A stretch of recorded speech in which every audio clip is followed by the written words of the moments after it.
හරි ඉතින් ගයිස් අද මම ඕගොල්ලන්ට කියලා දෙන්න යන්නේ පහසුවෙන්ම ඇප් එකක්වත් මොකක් හරි software එකක්වත් භාවිතා කරන්න නැතුව කොහොමද පහසුවෙන්ම ඔයාලට කැමති wallpaper එකක් ඔයාගේ ලැප් එකට දාගන්නේ නැත්නම් ඔයාගේ ඩෙස්ක්ටොප් එකට දාගන්නේ කොහොමද කියලා.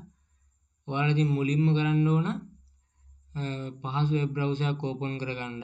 මම මේ විදිහට ඉතින් Edge එක ඕපන් කරගන්නවා. ඕපන් කරගෙන ඔයාලා මේකේ සර්ච් කරන්න Pinterest කියලා. ඔහම Pinterest කියලා සර්ච් කරලා එතන වෙබ්සයිට් සෙට් එකක් කොහොම පෙන්නනවා. මේකෙන් ඔයාලා මේ පෙන්නන පාළුවෙන් Pinterest කියලා ඒක ඔබන්න ඕම. ඒකට ගියාට පස්සේ මෙතන ඉතින් wallpaper ගොඩක් මෙහෙම පෙන්නනවා. ඔයාලට ඉතින් පුළුවන් මෙතන ඔයාලා කැමති එකක් සර්ච් කරගන්න.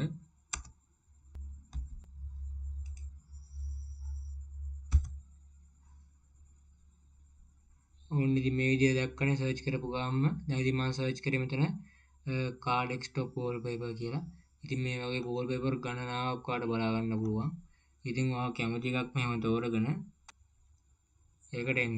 ආවට පස්සේ මේ විදිහට පෙන්නනවා. ඉතින් මේක උඩ ආයෙත් පාරක් කොහම right click කරන්න. එතකොට මේ වගේ පෙන්නනවා. ස්ක්‍රීන්ෂොට් ගන්න පුළුවන් ලින්ක් එක කොපි කරගන්නවා. මේ මෙතන තියෙනවා save image කියලා එකක් මේ. ඒක save කරගුවාම ඔයගෙන් අහනවා ඔයාලට ඒක මොන පාත් එකේ save කරන්න ඕනේ කියලා. ඉතින් ඔයාලට ඉතින් වෙනම ෆෝල්ඩර් එකක් හදලා තියාගන්න wallpaper කියලා. ඒකට ඉතින් මෙතනින් ඇඩ් කරගත්තට පස්සේ මෙහෙම save දුන්නාම ඔයා සිලෙක්ට් කරපු ෆෝල්ඩර් එකට ඒක save වෙනවා. එච්චරයි ඉතින් කරන්න තියෙන්නේ. ඔයාලට ඉතින් ගිහලා ඊට පස්සේ ඔයා ඩවුන්ලෝඩ් කරපු ෆෝල්ඩර් එකට ඔහම යන්න. wallpaper කියලා මෙහෙම ගියා. ඉතින් ඔන්න ඒක කෙලින්ම ඔහම ඩෙස්ක්ටොප් එකට මේ විදිහට ලස්සනට දාගන්න පුළුවන්. ඉතින් මාරම ලස්සනක් තියෙන්නේ. හරි ඉතින් එහෙනම් guys මතක ඇතුව තරුක්ස් ප්‍රෝ YouTube එකේ follow කරලා තියාගන්න, subscribe කරලා තියාගන්න. වීඩියෝ එකක් දාපු ගාම ඔයාලට notification එකක් විදියට ඒක ගෙන්න ගන්න පුළුවන්.